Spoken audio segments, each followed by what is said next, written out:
তাওহীদ সংরক্ষণে এবং শিরকের পথ বন্ধ করার জন্য রাসূল সাল্লাল্লাহু আলাইহি ওয়াসাল্লামের তিনটি পদক্ষেপ আলোচনা করেছিলাম। আজকে আমরা 4 নম্বর পদক্ষেপ থেকে শুরু করব ইনশাআল্লাহ। তাওহীদ সংরক্ষণে এবং শিরকের পথ বন্ধ করতে রাসূল সাল্লাল্লাহু আলাইহি ওয়াসাল্লামের 4 নম্বর পদক্ষেপ হচ্ছে গাছপালা, পাথর, বিশেষ স্থান ইত্যাদি দ্বারা বরকত কামনা করা নিষিদ্ধ করা। ইসলামে যে সমস্ত বিষয় দ্বারা বরকত কামনা করা জায়েজ, শুধুমাত্র ওই সমস্ত বিষয়ের মধ্যেই বরকত রয়েছে বা ওই সমস্ত বিষয়ের দ্বারাই বরকত কামনা করা যাবে। কিন্তু যেগুলোর অনুমতি, যে ক্ষেত্রে বরকত কামনার অনুমতি, যে বস্তুর দ্বারা বরকত কামনার অনুমতি আল্লাহ এবং তার রাসূল দেননি, ওই ক্ষেত্রে এবং ওই বিষয় দ্বারা বরকত কামনা করা যাবে না।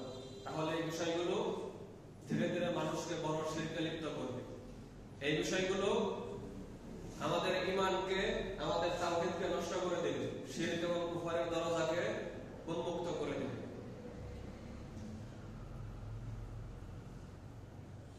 বৈধ পন্থায় বা বৈধ বস্তুর দ্বারা বরকত কামনার দুই একটি উদাহরণ, যেমন কোরআন দ্বারা বরকত কামনা করা। কোরআন তেলাওয়াত করে কোরআনের বর্ণিত হুকুম আহকাম মেনে কোরআনের যে সমস্ত চরিত্র আমাদেরকে অবলম্বন করতে বলেছেন ওইগুলো অবলম্বন করে যে সমস্ত কাজ আল্লাহ তাআলা আল কোরআনের মাধ্যমে নিষিদ্ধ করেছেন ওইগুলো থেকে বেঁচে থেকে আল্লাহর কাছে বরকত কামনা করা, এটাকে ইসলাম বৈধ করেছে। সূরাতুল আনআম 6 নম্বর সূরা 92 নম্বর আয়াতের মধ্যে আল্লাহ সুবহানাহু ওয়া তাআলা বলেন, ওয়া হাযা কিতাবুন আনজালনাহু ইলাইকা আনজালনাহু মুবারাকুন মুসাদ্দিকুল লাযী বাইনা ইয়াদাইহি ওয়া লিতুনদিরা উম্মাল কুরা ওয়া মান হাওলা। আল্লাহ তাআলা বলেন, আমি এই কিতাব তোমার নিকট নাযিল করেছি, আর এই কিতাবটি একটি বরকতময় কিতাব, যে কিতাব তার পূর্ববর্তী আসমানী কিতাবের সত্যায়নকারী, যাতে করে তুমি এই কিতাব দ্বারা মক্কার অধিবাসীদেরকে এবং মক্কার আশেপাশে যে সমস্ত জনপদ রয়েছে তাদেরকে তুমি সতর্ক করতে পারো। আরেকটা আয়াতের মধ্যে কোরআনকে আল্লাহ সুবহানাহু ওয়া তাআলা বরকতময় উল্লেখ করে বলছেন,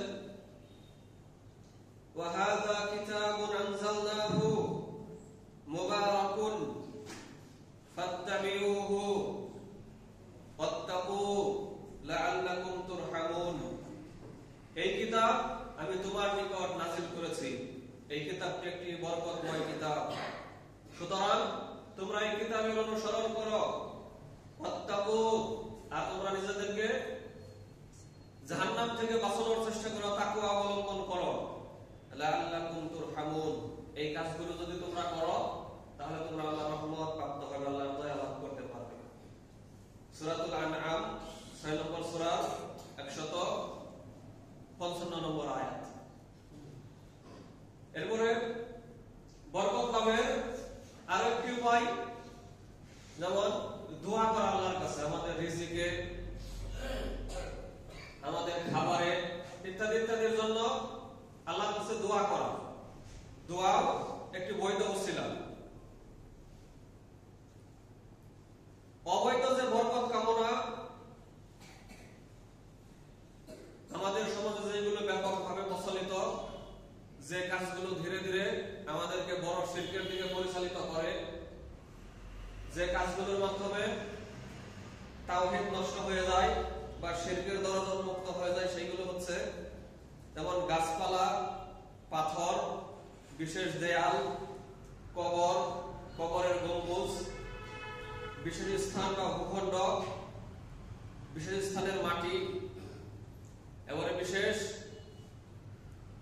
কবর কেন্দ্রিক বা মাজার কেন্দ্রিক কবুতর, কুমির, গজার মাছ, কাসিম, বিশেষ ব্যক্তির দেওয়া পানি পড়া বা বিশেষ ব্যক্তির কোন বিশেষ স্মৃতি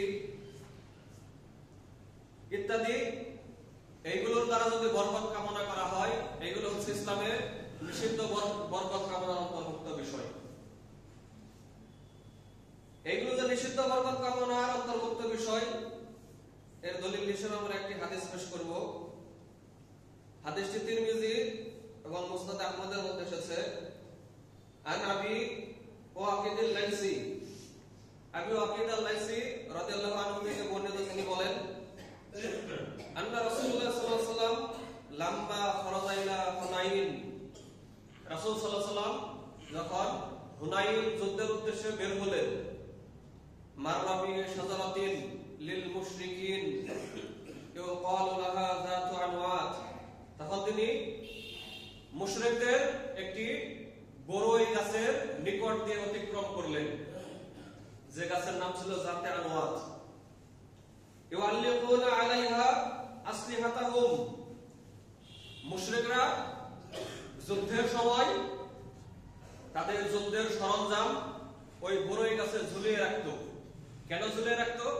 ওই বড়ই গাছে ঝুলিয়ে রাখলে বরকত হবে, অস্ত্রের মধ্যে বিশেষ একটি শক্তি অর্জন হবে, ওই শক্তির এমন একটা শক্তি অর্জন হবে যে শক্তির মাধ্যমে প্রতিপক্ষকে ঘায়েল করা যাবে, পরাজিত করা যাবে। এই সমস্ত বাতিল বিশ্বাস মুশরিকরা পোষণ করত। সাহাবীরা যখন মুশরিকদের ওই গাছের নিকট দিয়ে অতিক্রম করছিলেন, তখন তারা রাসূল সাল্লাল্লাহু আলাইহি ওয়াসাল্লামকে বললেন, ফাকালু ইয়া রাসূলুল্লাহ সাল্লাল্লাহু আলাইহি ওয়াসাল্লাম ইজআল লানা যাতা আনওয়াত কামা লাহুম যাতু আনওয়াত, হে রাসূল সাল্লাল্লাহু আলাইহি ওয়াসাল্লাম, আমাদেরকে এরকম একটি খেজুর গাছ নির্ধারণ করে দিন। মুশরিকদের যেমন যাতে আনওয়াত নামক খেজুর গাছ রয়েছে, বড়ই গাছ রয়েছে, আমাদেরকে এরকম একটি বড়ই গাছ নির্ধারণ করে দিন। ফাকাল আন-নবী সাল্লাল্লাহু আলাইহি ওয়াসাল্লাম সুবহানাল্লাহ হাযা কামা ক্বালা কওমু মূসা ইজআল লানা ইলাহান কামা লাহুম আলিহা, তখন রাসূল সাল্লাল্লাহু আলাইহি ওয়াসাল্লাম বিস্ময়ে অবাক হয়ে বললেন, সুবহানাল্লাহ, আল্লাহ এই শিরক থেকে পবিত্র। তোমরা তো মুসার উম্মতের মতো ওই একই রকম কথাই বললে। মুসার উম্মতেরা মুসা আলাইহিস সালামকে যেমনি ভাবে বলেছিল ইজআল লানা আলিহা কামা লাহুম আলিহা, মুসার উম্মতরা যখন একটি মূর্তি পূজক জাতির পাশ দিয়ে অতিক্রম করছিলেন, তখন মুসার উম্মতরা মুসা আলাইহিস সালামকে বলেছিলেন, আমাদেরকে এরকম একটি দৃশ্যমান আকার আকৃতি বিশিষ্ট একটি মূর্তি, একটি প্রভু, একটি রব, একটি আল্লাহ বানিয়ে দেন, নির্ধারণ করে দিন, যার পূজা উপাসনা আমরা করব। নবী সাল্লাল্লাহু আলাইহি ওয়াসাল্লাম বলছেন, তোমরা তো মুসার উম্মতের মতো একই কথা বলবে যে ওইরকম একটি বড়ই গাছ আমাদেরকে নির্ধারণ করে দিন, যে বড়ই গাছে অস্ত্র ঝুলিয়ে রাখলে বিশেষ বরকত হবে, বিশেষ শক্তি অর্জন হবে। এরপর রাসূল সাল্লাল্লাহু আলাইহি ওয়াসাল্লাম তিরস্কার করে বলছেন, ওয়াল্লাযী নাফসি বিয়াদিহি লা তারকাবুন্না সুন্নাতা মান কানা ক্বাবলাকুম, তোমরা তো দেখছি তোমাদের পূর্ববর্তী জাতিদেরই অনুসরণ করছো, তোমাদেরকে তো দেখছি তোমরা ইহুদি খ্রিস্টানদেরই অনুসরণ করছো। উক্ত হাদিসটি প্রমাণ করে যে বস্তুর ভিতরে, যে বিষয়ের ভিতরে আল্লাহ সুবহানাহু ওয়া তাআলা বারাকা রাখেননি, বরকত রাখেননি, ওই বিষয়ের ভিতরে বা ওই বস্তুর মাধ্যমে কেউ যদি বরকত কামনা করে, তাহলে এগুলো শিরকের অন্তর্ভুক্ত। এগুলো আমাদেরকে ধীরে ধীরে বড় শিরকের দিকে পরিচালিত করে, এগুলো আমাদের ঈমানকে, তাওহীদকে নষ্ট করে দেয়। হাদিসটি তিরমিজির 2180 নম্বর হাদিস এবং মুসনাদ আহমদ 21950 নম্বর হাদিস।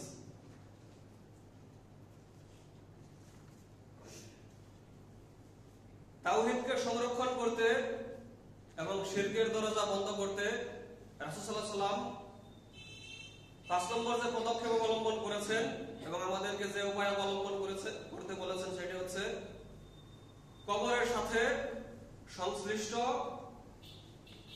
যাবতীয় অবৈধ কাজকর্মকে নিষিদ্ধ করা। আর কবরের সাথে সংশ্লিষ্ট বা কবর জিয়ারত কেন্দ্রিক যে বৈধ কাজগুলো রয়েছে ওইগুলো আমাদেরকে স্পষ্ট করে বর্ণনা করে দেওয়া, আর কবর জিয়ারতের ক্ষেত্রেও বৈধ পন্থা আমাদেরকে বাতলে দেওয়া এবং শর্ত আরোপ করা যে কি কি শর্তের ভিত্তিতে কবর জিয়ারত করতে হবে, যাতে করে কবর জিয়ারত করতে গিয়ে আমরা শিরকে লিপ্ত হয়ে না পড়ি, আমাদের তাওহীদকে আমাদের ঈমানকে নষ্ট করে না ফেলি। এই ক্ষেত্রে রাসূলুল্লাহ সাল্লাল্লাহু আলাইহি ওয়াসাল্লামের সর্বপ্রথম যে পদক্ষেপ সেটি হচ্ছে আমরা যেন আমাদের তাওহীদকে আমাদের ঈমানকে নষ্ট করে না ফেলি, লাশ দাফন কাফনকে কেন্দ্র করে, কবরকে কেন্দ্র করে, কবর জিয়ারতকে কেন্দ্র করে আমরা যেন শিরকে লিপ্ত হয়ে না পড়ি। এজন্য রাসূল সাল্লাল্লাহু আলাইহি ওয়াসাল্লামের সর্বপ্রথম পদক্ষেপ হচ্ছে তিনি ইসলামের প্রথম যুগে বৈধ পন্থায় কবর জিয়ারতকেও তিনি নিষেধ করেন। কেন ইসলামের প্রথম যুগে বৈধ পন্থায় কবর জিয়ারতকেও কেন নিষেধ করেন? কারণ তখন মুসলমানরা জাহেলি যুগ থেকে সবেমাত্র ইসলামের যুগে এসেছে, ঈমান এখনই এত মজবুত হয়নি। কবর জিয়ারত করতে গিয়ে যেকোনো ছোট শিরক বা বড় শিরকে মুসলমানরা লিপ্ত হয়ে যেতে পারে। এজন্য ইসলামের প্রথম যুগে রাসূল সাল্লাল্লাহু আলাইহি ওয়াসাল্লাম বৈধ পন্থায় কবর জিয়ারতকে নিষেধ করেন। মুসলিম শরীফের একটি হাদিস, এখানে রাসূল সাল্লাল্লাহু আলাইহি ওয়াসাল্লাম বলছেন, নাহাইতুকুম আন জিয়ারাতিল কুবুর ফাজুরুহা, আমি তোমাদেরকে কবর জিয়ারত করতে নিষেধ করেছিলাম, কিন্তু এখন দীর্ঘকাল সময়, দীর্ঘ একটি যুগ পার হয়ে গিয়েছে, এখন তোমরা কবর জিয়ারত করতে পারো। হাদিসটি সহিহ মুসলিম 977 নম্বর হাদিস। মুস্তাদরাকে হাকিমের একটি হাদিসে রাসূল সাল্লাল্লাহু আলাইহি ওয়াসাল্লাম বলছেন, নাহাইতুকুম আন জিয়ারাতিল কুবুর, আমি তোমাদেরকে কবর জিয়ারত করা থেকে নিষেধ করেছিলাম, ফাজুরুহা, কিন্তু এখন তোমরা কবর জিয়ারত করতে পারো, ফাইন্না ফিহা ইবরা, কেননা কবর জিয়ারত করার মধ্যে তোমাদের জন্য শিক্ষণীয় বিষয় রয়েছে। মুস্তাদরাক আলা সহিহাইন হাদিস নম্বর 1386 নম্বর হাদিস। মুস্তাদরাকে হাকিমের আরেকটি হাদিসের মধ্যে রাসূল সাল্লাল্লাহু আলাইহি ওয়াসাল্লাম বলছেন, নাহাইতুকুম আন জিয়ারাতিল কুবুর, আমি তোমাদেরকে কবর জিয়ারত করা থেকে নিষেধ করেছিলাম, ফাজুরুহা, তোমরা এখন কবর জিয়ারত করতে পারো, ফা ইন্নাহা তুযাক্কিরুকুমুল মাউত, কেননা কবর জিয়ারত করা তোমাদেরকে মৃত্যুর কথা স্মরণ করিয়ে দেয়, সুতরাং তোমরা কবর জিয়ারত করতে পারো। মুস্তাদরাক হাকিমের 1388 নম্বর হাদিস। আরেকটি হাদিসের মধ্যে রাসূল সাল্লাল্লাহু আলাইহি ওয়াসাল্লাম বলছেন, কুনতু নাহাইতুকুম আন জিয়ারাতিল কুবুর, আমি তোমাদেরকে কবর জিয়ারত করা থেকে নিষেধ করেছিলাম, আলা ফাজুরুহা, কিন্তু তোমরা এখন থেকে কবর জিয়ারত করতে পারো, ফা ইন্নাহু ইউরিকুল কলব, কারণ কবর জিয়ারত করলে অন্তর, কলব, আমাদের হৃদয়, আত্মা নরম হয়, কোমল হয়। ওয়া তুদমিউল আইন, কবর জিয়ারত করলে আমাদের চক্ষু দ্বারা অশ্রু প্রবাহিত হয়। ওয়া তুযাক্কিরুল আখিরাহ, কবর জিয়ারত আমাদেরকে আখিরাতের কথা স্মরণ করিয়ে দেয়। ওয়ালা তাকুলু হুজরা, তবে তোমরা কবর জিয়ারত করার সময় কোন নিষিদ্ধ শব্দ বা বাক্য উচ্চারণ করা থেকে অবশ্যই তোমরা সতর্ক থাকবে, বিরত থাকবে। হাকিম শরীফের 1393 নম্বর হাদিস। হাজারিন, আমরা উক্ত হাদিস থেকে যে বিষয়টি জানতে পারছি, বুঝতে পারছি, সেটি হচ্ছে আমরা শিরকে লিপ্ত হয়ে পড়ব, বা আমরা আমাদের অসতর্কতা বশত, ঈমানের দুর্বলতা বশত আমাদের ঈমানকে, তাওহীদকে নষ্ট করে ফেলবো। এজন্য রাসূল সাল্লাল্লাহু আলাইহি ওয়াসাল্লাম বৈধ পন্থায়ও ইসলামের প্রথম যুগে কবর জিয়ারতকে নিষেধ করেছিলেন। তাহলে এই বিষয়ে আমাদেরকে কতটুকু সতর্কতা অবলম্বন করা উচিত, বর্তমানেও কবর জিয়ারতের ক্ষেত্রে কতটুকু সতর্কতা অবলম্বন করা উচিত, এখানে একটু অনুধাবন করার চেষ্টা করুন। বৈধ পন্থায় কবর জিয়ারতের ক্ষেত্রে রাসূল সাল্লাল্লাহু আলাইহি ওয়াসাল্লাম যে সমস্ত শর্তগুলো দিয়েছেন, তার মধ্যে দুই একটি শর্ত হচ্ছে, শরীয়ত সম্মত পদ্ধতিতে অবশ্যই কবর জিয়ারত হতে হবে। 2 নম্বর, বিদআতি পদ্ধতিতে কবর জিয়ারত করা যাবে না। কবর জিয়ারতের সময় এমন কোন শব্দ এমন কোন বাক্য উচ্চারণ করা যাবে না যে শব্দের মধ্যে, যে বাক্যের মধ্যে শিরক বা কুফর রয়েছে বা বিদআতি কোন শব্দ রয়েছে। 4 নম্বর যে শর্ত, কবর জিয়ারতের সময় ওই কবরের মৃত ব্যক্তির কাছে কোনো কিছু দোয়া করা যাবে না, কোনো কিছু প্রার্থনা করা যাবে না, বরং ওই মৃত ব্যক্তির জন্য আল্লাহর কাছে ক্ষমা চাইতে হবে, আল্লাহর কাছে দোয়া করতে হবে। 5 নম্বর যে শর্ত, কবর জিয়ারতের সময় কোরআনের কোন আয়াত তেলাওয়াত করা যাবে না, পাঠ করা যাবে না। 6 নম্বর শর্ত, রাসূল সাল্লাল্লাহু আলাইহি ওয়াসাল্লাম যে সমস্ত দোয়াগুলো শিখিয়েছেন বা হাদিসে যে সমস্ত দোয়া বর্ণিত হয়েছে কবর জিয়ারতের জন্য, যে সহিহ দোয়া, সাহাবীগণ যে দোয়াগুলো পাঠ করতেন, ওই দোয়াগুলো পাঠ করতে হবে। আর আপনি যদি নিজের মাতৃভাষায়, বাংলা ভাষায় যদি দোয়া করেন, তাহলে ওই দোয়াগুলো শিরক মুক্ত, কুফর মুক্ত, বিদআত মুক্ত ভাষায় ওই দোয়াগুলো হতে হবে। ওই দোয়ার ভিতরে কোনো শিরক, কোনো বিদআত থাকা যাবে না। কবরের মৃত ব্যক্তির নিকট কোনো কিছু চাওয়া যাবে না যে আমাকে সন্তান দিন, আমার বিপদ মুক্তি করুন, আমাকে বরকত দিন, এইগুলো প্রার্থনা করা যাবে না, বরং ওই মৃত ব্যক্তির জন্য আল্লাহর কাছে ক্ষমা চাইতে হবে। হে আল্লাহ, কবরের এই মৃত ব্যক্তিকে আপনি ক্ষমা করে দিন, তার কবরের শাস্তিকে আপনি হালকা করে দিন, তার কবরকে আপনি জান্নাত পর্যন্ত প্রশস্ত করে দিন। এগুলো হচ্ছে কবর জিয়ারতের শর্ত। কবর জিয়ারতের ক্ষেত্রে আমরা যে দোয়া পাঠ করতে পারি, হাদিসের মধ্যে একটি দোয়া এসেছে, একাধিক দোয়া বর্ণিত হয়েছে একাধিক শব্দে, যার কাছে যেটি সহজ হয় আপনারা এগুলো শিখে নিতে পারেন। যেমন একটি শব্দ মুসলিম শরীফে বর্ণিত একটি কবর জিয়ারতের একটি বাক্য, সাহাবীগণ এই বাক্যটি বলতেন কবর জিয়ারতের সময়, আসসালামু আলাইকুম আহলাদ দিয়ারি মিনাল মুমিনিনা ওয়াল মুসলিমিন ওয়া ইন্না ইনশাআল্লাহু লালাহিকুন আসআলুল্লাহ লানা ওয়া লাকুমুল আফিয়া। এই দোয়াটির অর্থ হচ্ছে, হে কবরবাসীরা, আপনাদের উপর আল্লাহর শান্তি এবং রহমত বর্ষিত হোক। হে মুমিন মুসলমান কবরবাসীরা, আপনাদের উপর আল্লাহর দয়া রহমত বর্ষিত হোক। অচিরেই ইনশাআল্লাহ আমরা আপনাদের সাথে মিলিত হব, আমরাও অচিরেই মৃত্যুবরণ করব, তখন আমরা আপনাদের সাথে মিলিত হব। আসআলুল্লাহ লানা ওয়া লাকুমুল আফিয়া, আমরা আমাদের নিজেদের জন্য এবং আপনাদের জন্য আল্লাহর কাছে ক্ষমা প্রার্থনা করছি, আল্লাহর দয়া করুণা প্রার্থনা করছি। উক্ত দোয়াটি মুসলিম শরীফের 975 নম্বর হাদিসের মধ্যে বর্ণিত হয়েছে। তাওহীদ সংরক্ষণের জন্য এবং শিরকের পথ বন্ধ করার জন্য কবর এবং কবর জিয়ারত কেন্দ্রিক রাসূল সাল্লাল্লাহু আলাইহি ওয়াসাল্লাম আরো যে সমস্ত কাজ নিষিদ্ধ করেছেন সেইগুলো হচ্ছে, 1 নম্বরে কবর জিয়ারতের সময় নিষিদ্ধ উক্তি করা, নিষিদ্ধ কোন শব্দ বা বাক্য উচ্চারণ করা থেকে রাসূল সাল্লাল্লাহু আলাইহি ওয়াসাল্লাম নিষেধ করেছেন। 2 নম্বর, কবরের কাছে জবাহ করা থেকে নিষেধ করেছেন। এইগুলো আমাদেরকে ধীরে ধীরে বড় শিরকের দিকে পরিচালিত করে। 3 নম্বর, কবরকে কবরের বাইরের ভূমির চেয়ে, বাইরের মাটির চেয়ে অতিরিক্ত উঁচু করা থেকে নিষেধ করেছেন। সর্বোচ্চ অর্ধহাত আপনি উঁচু করতে পারেন, এর চেয়ে বেশি উঁচু করা যাবে না, অর্ধহাত এক হাত। অতিরিক্ত উঁচু করা, গম্বুজ নির্মাণ করা, এইগুলোকে রাসূল সাল্লাল্লাহু আলাইহি ওয়াসাল্লাম সম্পূর্ণরূপে নিষেধ করেছেন।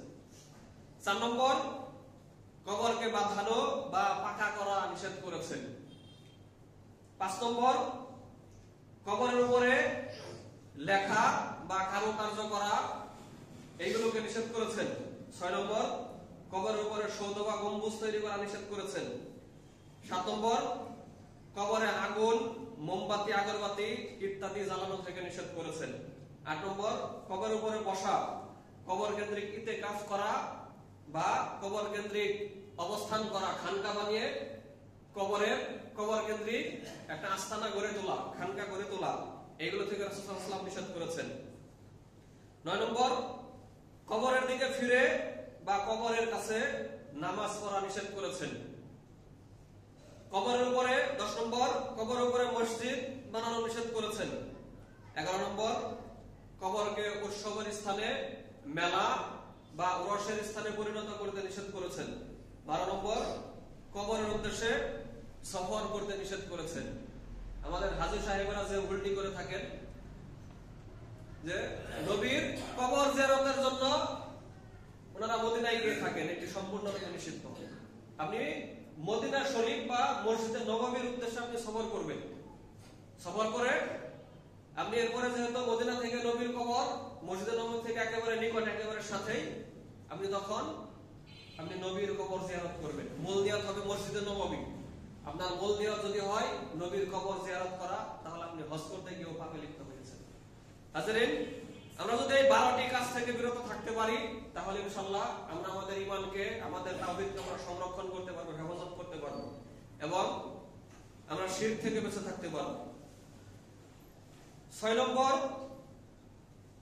আমাদের ঈমানকে, তাওহীদকে সংরক্ষণ করার জন্য, হেফাজত করার জন্য এবং শিরকের পথ বন্ধ করার জন্য রাসূল সাল্লাল্লাহু আলাইহি ওয়াসাল্লাম যে পদক্ষেপ গ্রহণ করেছেন সেটি হচ্ছে বৈধ ও অবৈধ তাওয়াসসুল বা ওসিলার পার্থক্য নির্দেশ করা। কি ধরনের ওসিলা গ্রহণ করা বৈধ এবং কি ধরনের ওসিলা গ্রহণ করা বৈধ নয়, এর পার্থক্য তিনি নির্ধারণ করে দিয়ে গিয়েছেন। আর বৈধ ওসিলার ক্ষেত্রেও আমাদেরকে শর্ত আরোপ করে গিয়েছেন। আমরা এই পর্যায়ে আলোচনা করব ওসিলা অর্থ কি। ওসিলার মূল অর্থ হচ্ছে আল্লাহর নৈকট্য হাসিল করা। আর যে সমস্ত আকীদা, বিশ্বাস বা আমলের মাধ্যমে, কাজের মাধ্যমে, ইবাদতের মাধ্যমে আল্লাহর নৈকট্য হাসিল করা যায়, তাকে বলা হয় ওসিলা।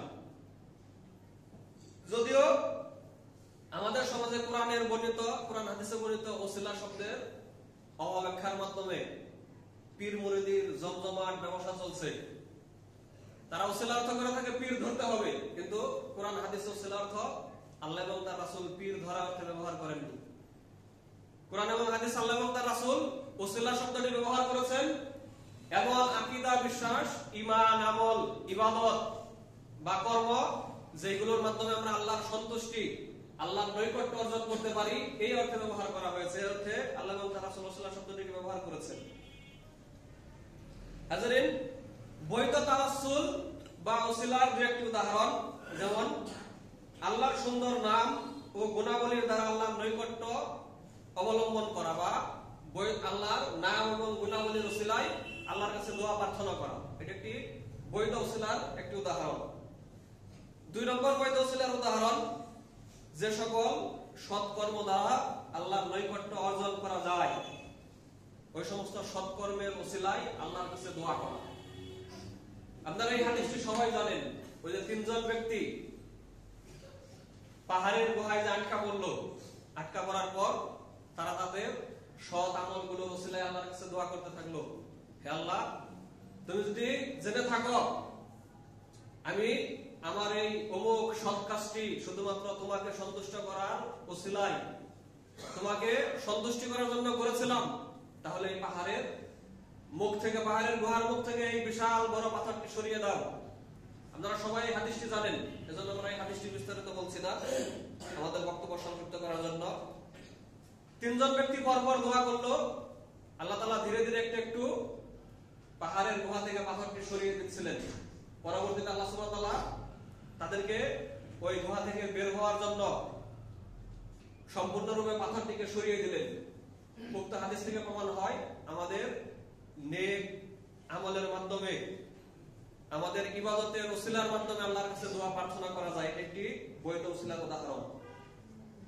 3 নম্বর বৈধ ওসিলার উদাহরণ, এমন সৎ ব্যক্তির দোয়ার ওসিলায় আল্লাহর নিকট নৈকট্য অর্জন করা, যার দোয়া কবুলের আশা করা যায়। যে হে আল্লাহ, অমুক সৎ ব্যক্তির দোয়ার ওসিলায় আপনি আমাদের দোয়া কবুল করুন, এইভাবে দোয়া করা যায়, এটা একটি বৈধ ওসিলার উদাহরণ। অবৈধ ওসিলার উদাহরণ, যে যে প্রকারের ওসিলা গ্রহণ করা অবৈধ, এই বলতে আমরা সংক্ষিপ্তভাবে অবৈধ ওসিলার উদাহরণগুলো আলোকপাত করব ইনশাআল্লাহ। মৃত ও অনুপস্থিত ব্যক্তিদের আহ্বান করার মাধ্যমে তাদের দ্বারা পরিত্রাণের আবেদন, তাদের কাছে অভাব মোচন, বিপদ থেকে মুক্তিদান প্রভৃতি প্রার্থনা করার মাধ্যমে আল্লাহর নৈকট্য অর্জন করা বা এগুলোর ওসিলা কামনা করা, বা মৃত ব্যক্তিদের নিকট প্রার্থনা করলে তাদের নিকট প্রার্থনা করাটাই আল্লাহর নৈকট্য লাভের মাধ্যম, এরকম যদি কোনো ব্যক্তি মনে করে, এগুলো বড় শিরকের অন্তর্ভুক্ত। আর এগুলো একজন ব্যক্তিকে সম্পূর্ণরূপে ইসলাম থেকে খারিজ করে দেয়, সম্পূর্ণরূপে ইসলাম থেকে বের করে দেয়। 2 নম্বর অবৈধ ওসিলার উদাহরণ কবর ও মাজারের পাশে ইবাদত করা, কবর ও মাজারের পাশে গিয়ে আল্লাহকে ডাকা, কবরের উপর সৌধ নির্মাণ করা বা গম্বুজ নির্মাণ করা, কবরে প্রদীপ, মোমবাতি, আগরবাতি এগুলো জ্বালানো, কবরে গেলাফ দেওয়া। আর এগুলো, এই কাজগুলো করার মাধ্যমে আল্লাহর নৈকট্য অর্জনের নিয়ত করা, এগুলো একটি নিষিদ্ধ ওসিলার উদাহরণ। এই প্রকার ওসিলা গ্রহণ করা এগুলো ছোট শিরকের অন্তর্ভুক্ত। যদিও এগুলো বড় শিরক নয়, তবে এগুলো মানুষকে ধীরে ধীরে বড় শিরকের দিকে পরিচালিত করবে। এগুলো বড় শিরকের দরজা খুলে দেয়। পরবর্তীতে মানুষ এই কাজগুলো করতে করতে বড় শিরকে লিপ্ত হয়ে ইসলাম থেকে খারিজ হয়ে যায়। 3 নম্বর অবৈধ ওসিলার উদাহরণ নবীগণ ও সৎকর্মপরায়ণ ব্যক্তিবর্গের সম্মান এবং আল্লাহর কাছে তাদের মান মর্যাদার ওসিলায় আল্লাহর নৈকট্য অর্জনের চেষ্টা করা। সৎ লোকদের যে আল্লাহর নিকটে বিশেষ মান মর্যাদা রয়েছে, ওইগুলোর ওসিলায় বা নবী রাসূলদের, সাহাবী তাবিঈদের আল্লাহর কাছে যে বিশেষ মর্যাদা রয়েছে, ওই মর্যাদার ওসিলায় দোয়া করা, এটাও একটি নিষিদ্ধ ওসিলার উদাহরণ। এই প্রকার ওসিলায় দোয়া করা যদিও বড় শিরক বা ছোট শিরক নয়, তবে এগুলো হারাম ওসিলার অন্তর্ভুক্ত। এগুলো ধীরে ধীরে আমাদেরকে বড় শিরকের দিকে পরিচালিত করবে। পরবর্তীতে এগুলোর মাধ্যমে ধীরে ধীরে পরবর্তীতে আমরা আমাদের ঈমান হারা হয়ে যাব, আমাদের তাওহীদকে আমরা নষ্ট করে ফেলবো। হাজরিন, এই 3 নম্বর প্রকারের এই ওসিলাটি গ্রহণ করা নিষিদ্ধ কেন? কারণ নবী রাসূলদের মর্যাদা, সাহাবী তাবিঈদের মর্যাদা, সৎলোকদের মর্যাদা, তাদের মর্যাদাটা শুধু তাদের নিজেদের কাজে লাগবে। যেই কথা আল্লাহ সুবহানাহু ওয়া তাআলা কোরআনের মধ্যে বলেছেন, ওয়া লাইসা লিল ইনসানি ইল্লা মা সাআ। মানুষ শুধু তাই পায়, মানুষের উপকারে শুধু তাই আসবে যা তারা নিজেরা অর্জন করেছে। তাদের ইবাদতের ফলাফল তারা পাবে, তাদের ইবাদতের ফলাফলের মাধ্যমে অর্জিত মর্যাদার ফলাফল ওটা তারা ভোগ করবে, ওইটা আমরা ভোগ করব না। আমরা যদি নিজেরা সৎ কাজ করি, সৎ আমল করি, ওইটার ফলাফল আমরা ভোগ করব।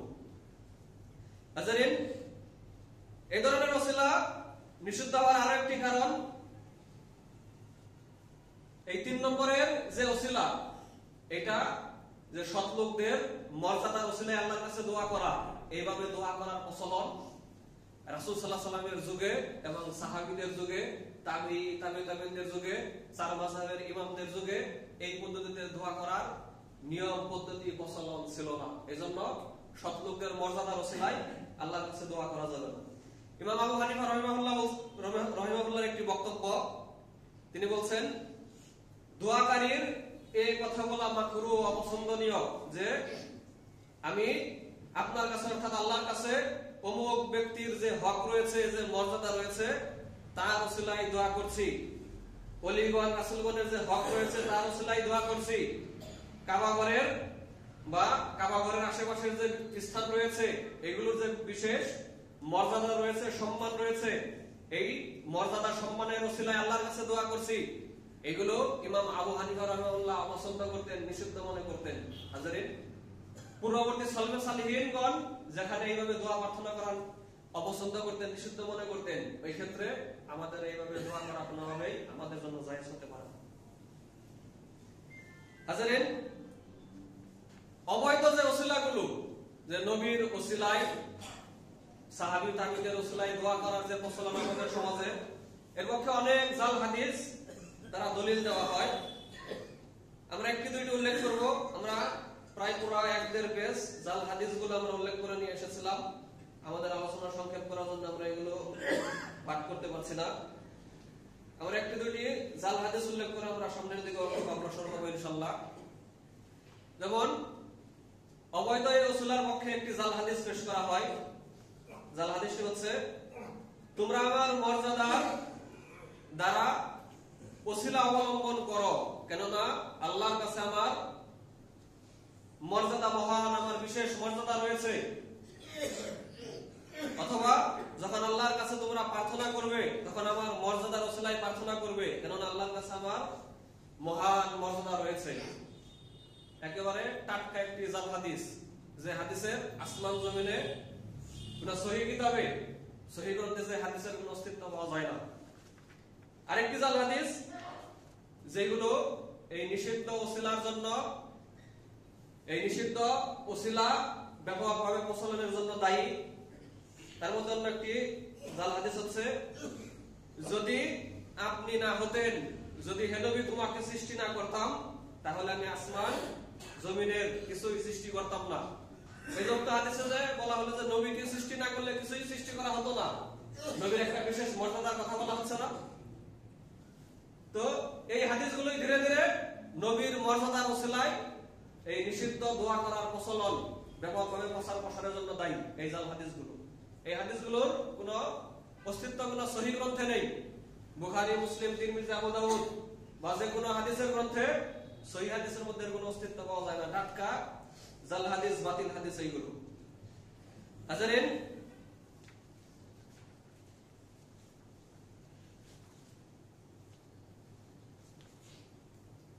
নিষিদ্ধ ওসিলার পক্ষে যে সমস্ত সহিহ হাদিসের অপব্যাখ্যা করা হয়, আমরা এরকম দুইটি হাদিস এখানে নিয়ে এসেছি। সময় সংকীর্ণতার জন্য এই হাদিসগুলো আমরা উল্লেখ করতে পারছি না। আমরা একটি হাদিস উল্লেখ করব, বুখারীর একটি হাদিস, 1010 নম্বর হাদিস, যে সহিহ হাদিসের অপব্যাখ্যার মাধ্যমে নিষিদ্ধ ওসিলাগুলো ওসিলার পক্ষে তারা দলিল দিয়ে থাকে বা নিষিদ্ধ ওসিলা ব্যাপকভাবে প্রচার প্রসার লাভ করেছে। যেমন একটি হাদিস, হাদিসটি বর্ণনা করেছেন আনাস রাদিয়াল্লাহু আনহু। তিনি বলছেন, আন্না ওমর ইবনুল খাত্তাব রাদিয়াল্লাহু আনহু কানা ইযা তুস্তাকা বিল আব্বাস ইবনে আব্দুল মুত্তালিব, যখন খরা দেখা দিত,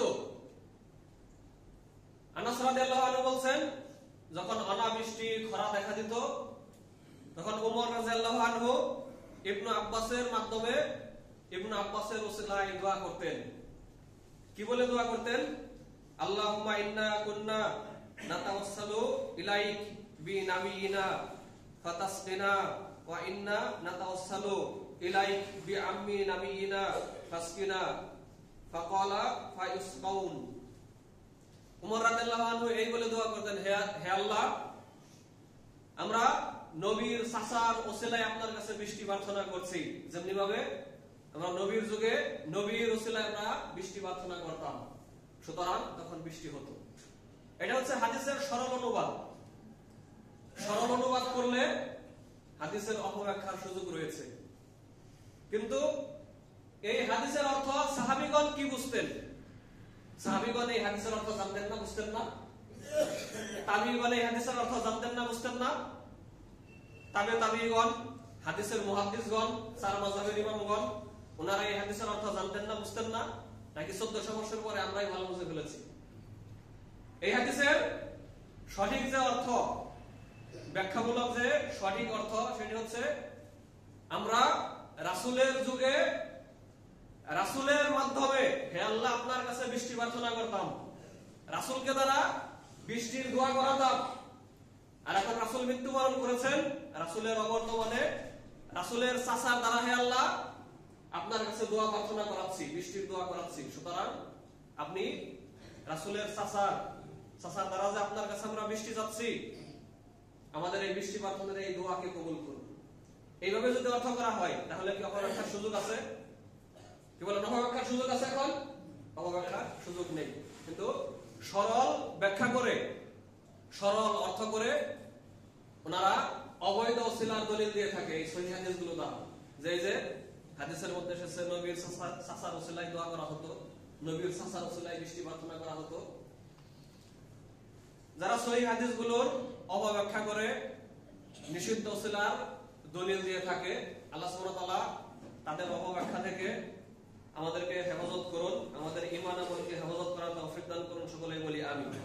আরো একটি হাদিসের দ্বারা অপব্যাখ্যা করে থাকে, এটি সুনানে তিরমিজির 3578 নম্বর হাদিস। এটা আমাদের অনুবাদ করার সময় হচ্ছে না, সময় সুযোগ হচ্ছে না। আমাদের আলোচনার সর্বশেষ পয়েন্ট, তাওহীদকে হেফাজত করার জন্য, আমাদের ঈমানকে হেফাজত করার জন্য, সংরক্ষণ করার জন্য এবং শিরকের দরজা বন্ধ করার জন্য রাসূল সাল্লাল্লাহু আলাইহি ওয়াসাল্লামের 7 নম্বর যে পদক্ষেপ সেটি হচ্ছে দিনের ক্ষেত্রে বাড়াবাড়ি বা সারাসারি অর্থাৎ গুলুকে নিষিদ্ধ করা। সৎলোকদেরকে, নবী রাসূলদেরকে, সাহাবী তাবেঈ বা ওলিয়া উলিয়াদেরকে আল্লাহ সুবহানাহু ওয়া তাআলা যতটুকু সম্মান মর্যাদা দিয়েছেন, কোরআন এবং সহিহ হাদিসে যতটুকু সম্মান মর্যাদার কথা উল্লেখ হয়েছে ততটুকুর মধ্যে সীমাবদ্ধ থাকতে হবে। এর চেয়ে বাড়ানোও যাবে না, কমানোও যাবে না। মারিয়াম আলাইহিস সালামকে আল্লাহ জান্নাতের খাবার খাওয়িয়েছেন। আসা আলাইহিস সালামকে আল্লাহ তাআলা পৃথিবী থেকে জান্নাত দেখিয়েছেন, ওনারা অবশ্যই আল্লাহর ওলি ছিলেন। ঈসা আলাইহিস সালামকে আল্লাহ তাআলা অনেক মুজিজা দিয়েছেন। মৃত ব্যক্তিকে তিনি কুম বিইজনিল্লাহ বললে মৃত ব্যক্তি দাঁড়িয়ে যেত, জীবিত হয়ে উঠত। মুহাম্মদ সাল্লাল্লাহু আলাইহি ওয়াসাল্লামকে আল্লাহ তাআলা অনেক মুজিজা দিয়েছেন। মুসা আলাইহিস সালামকে মুজিজা দিয়েছিলেন, প্রত্যেক নবী রাসূলদেরকে মুজিজা দিয়েছিলেন। ওয়াইস কারণের কাছ থেকে সাহাবীগণদেরকে নবী সাল্লাল্লাহু আলাইহি ওয়াসাল্লাম দোয়া নিতে বলেছিলেন যে তাকে যদি তোমরা পাও তার কাছ থেকে দোয়া নিও, তোমাদের জন্য আল্লাহর কাছে দোয়া করতে বলো তাকে। লুকমান আলাইহিস সালামকে আল্লাহ সুবহানাহু ওয়া তাআলা বিশেষ মর্যাদা দিয়েছিলেন। এখন এই মর্যাদা, এই মুজিজা, এই কারামত এইগুলো কি এই বিষয় নির্দেশ করে যে তারা সরাসরি আল্লাহ ছিলেন বা তারা আল্লাহর বিশেষ ক্ষমতা প্রাপ্ত হয়েছিলেন বা তারা নিজেরা এই কারামতগুলো দেখাতে পারতেন আল্লাহর ইচ্ছা ছাড়াই? বিষয়টা এরকম নয়। হাজারিন, সৎলোকদেরকে সম্মান করতে গিয়ে, মর্যাদা দিতে গিয়ে, ওলিয়া উলিয়াদেরকে সম্মান মর্যাদা দিতে গিয়ে বাড়াবাড়ি সারাসারি করা যাবে না। তাদেরকে আল্লাহ এবং তার রাসূল যতটুকু সম্মান মর্যাদা দিয়েছেন কতটুকুর মধ্যে সীমাবদ্ধ থাকাটাই তাদের প্রকৃত সম্মান মর্যাদা। তার চেয়ে যদি বাড়ান এটাও তাদেরকে মানহানি করা, তার চেয়ে যদি কমান এটাও তাদেরকে অপমান করা। আল্লাহ তাআলা সূরাতুল মাইদার ৭৭ নম্বর আয়াতের মধ্যে বলেন, কুল ইয়া আহলাল কিতাব লা তাগলু ফি দীনিকুম, হে আহলে কিতাবরা, তোমরা তোমাদের দ্বীনের ক্ষেত্রে বাড়াবাড়ি করো না, তোমরা তোমাদের প্রবৃত্তির অনুসরণ করো না। সূরা নিসার ১৭১ নম্বর আয়াতের মধ্যে বলেন, হে আহলে কিতাব, তোমরা দ্বীনের বিষয়ে বাড়াবাড়ি করো না, সৎলোকদেরকে সম্মান দিতে গিয়ে বাড়াবাড়ি করো না, আর তোমরা ঈসা আলাইহিস সালামের বিষয়ে যা হক, যতটুকু তার সম্মান মর্যাদা তার চেয়ে বাড়িয়ে কিছু বলো না। ঈসা আলাইহিস সালাম তো ছিলেন আল্লাহর রাসূল, তিনি তো ছিলেন শুধুমাত্র আল্লাহর একটি বাক্য, যে বাক্য তিনি তার নিকট, তার মায়ের নিকট পাঠিয়েছিলেন। ঈসা আলাইহিস সালাম তো ছিলেন আল্লাহর পক্ষ থেকে একটি রূহ, একটি আত্মা। মুসনাদ আহমদের একটি হাদিসের মধ্যে রাসূল সাল্লাল্লাহু আলাইহি ওয়াসাল্লাম বলেন, ইয়্যাকুমুল গুলু, তোমরা দ্বীনের ক্ষেত্রে বাড়াবাড়ি করা থেকে বেঁচে থাকবে, বিরত থাকবে। সৎলোকদেরকে সম্মান প্রদর্শন করার ক্ষেত্রে, ওলিয়া নবী রাসূল তাদেরকে সম্মান প্রদর্শনের ক্ষেত্রে বাড়াবাড়ি করা থেকে তোমরা বিরত থাকবে। ফাইন্নামা হালাকা মান কানা ক্বাবলাকুম বিল গুলু ফিদ্দিন, কারণ তোমাদের পূর্ববর্তীরা দ্বীনের ক্ষেত্রে বাড়াবাড়ি করার কারণে, সৎলোকদেরকে সম্মান দেওয়ার ক্ষেত্রে বাড়াবাড়ি করার কারণে ধ্বংস হয়েছে। মুসনাদ আহমদ ৩২৪৭ নম্বর হাদিস। মুসলিম শরীফের আরেকটি হাদিসের মধ্যে রাসূল সাল্লাল্লাহু আলাইহি ওয়াসাল্লাম বলেন, হালাকাল মুতানাত্তিউন, হালাকাল মুতানাত্তিউন, হালাকাল মুতানাত্তিউন। পরপর তিনবার এই কথাটি বললেন রাসূল সাল্লাল্লাহু আলাইহি ওয়াসাল্লাম যে দ্বীনের ক্ষেত্রে যারা বাড়াবাড়ি করেছে, সৎলোকদেরকে সম্মান দিতে গিয়ে যারা বাড়াবাড়ি করেছে তারা ধ্বংস হয়েছে। সৎলোকদেরকে সম্মান দিতে গিয়ে যারা বাড়াবাড়ি করেছে তারা ধ্বংস হয়েছে। সৎলোকদেরকে সম্মান দিতে গিয়ে যারা বাড়াবাড়ি করেছে তারা ধ্বংস হয়েছে, তারা ধ্বংস হোক। হাদিসটি সহিহ মুসলিমের ২৬৭০ নম্বর হাদিস। আরেকটি হাদিসের মধ্যে রাসূল সাল্লাল্লাহু আলাইহি ওয়াসাল্লাম বলেন,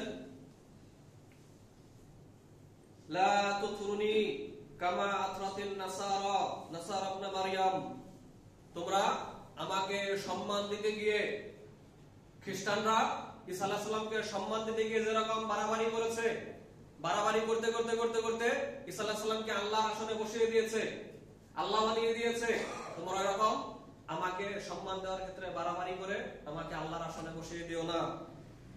আল্লাহর ক্ষমতা আমার ভিতরে রয়েছে, আমি গায়েব জানি, আমি হাজির নাজির, এইগুলো তোমরা বলো না, এরকম বাড়াবাড়ি করো না।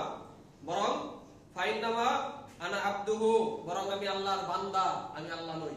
আল্লাহর কোনো ক্ষমতা, আল্লাহর কোনো গুণাবলী আমার ভিতরে নেই, ঐশী কোনো ক্ষমতা আমার ভিতরে নেই। ইন্নামা আনা আবদু, বরং আমি হচ্ছে আল্লাহর বান্দা, আল্লাহর দাস।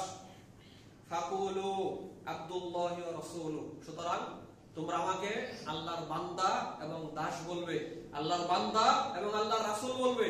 আমাকে সম্মান দিতে গিয়ে ঈসা আলাইহিস সালামের মতো বাড়াবাড়ি করে আমাকে আল্লাহর আসনে বসিয়ে দিবে না। ঐশী ক্ষমতা রয়েছে আমার ভিতরে এরকম মনে করবে না, এরকম বলবে না।